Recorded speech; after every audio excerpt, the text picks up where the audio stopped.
احنا قابلنا الاخ احمد بن كافت. السلام عليكم. توجه ان شاء الله للمنحل. حيا الله ابو عبد الله، تفضل. الله يحييك ان شاء الله. بسم الله.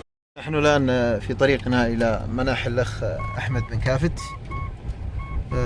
ما شاء الله المنطقة جميلة ما شاء الله، لكن يفضل أن يكون الموقع سري حسب ما رغب أحمد بن كافت.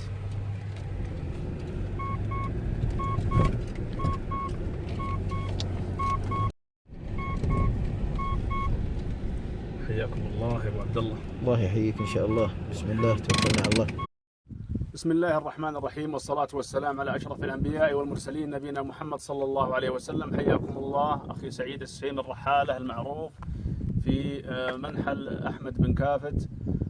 منحل أحمد بن كافت كانت في بدايات في 2004-2005.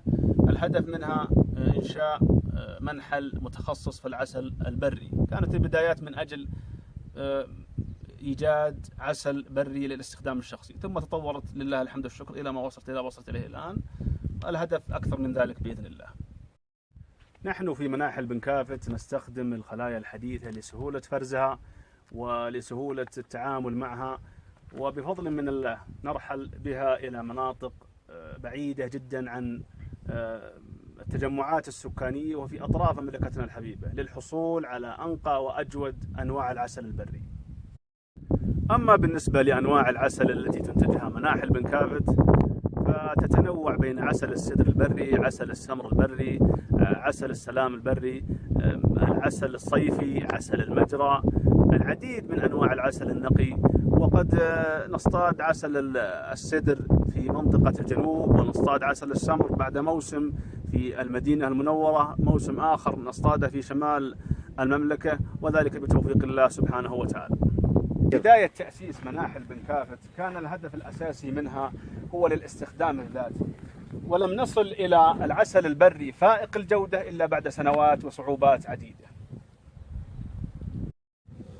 انتقلنا للخلايا الحديثة في مناحل بن كافت قبل 8 سنوات لسهولة استخدامها، سهولة فرز العسل منها، سهولة أيضا الكشف عليها، وهذا أهم شيء. حرصنا في مناحل بن كافت على فرز العسل بصورة طبيعية آمنة بعيدا عن استخدام الحرارة، ويتم تعليبه في علب زجاجية سهلة النقل لأي مكان سواء في المملكة أو في الخليج. مناحل بن كافت لا تقدم لعملائها إلا ما تنتج مناحل بن كافت فقط.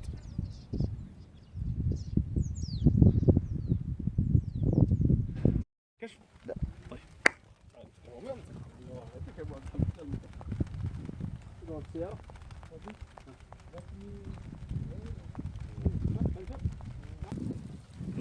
مع رذاذ المطر الآن نتوقف عن التصوير في مناحل بن كافت لنودع أحمد.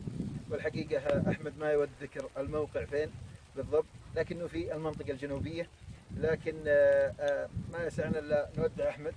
وشكرا لكم، وتابعونا على القناة.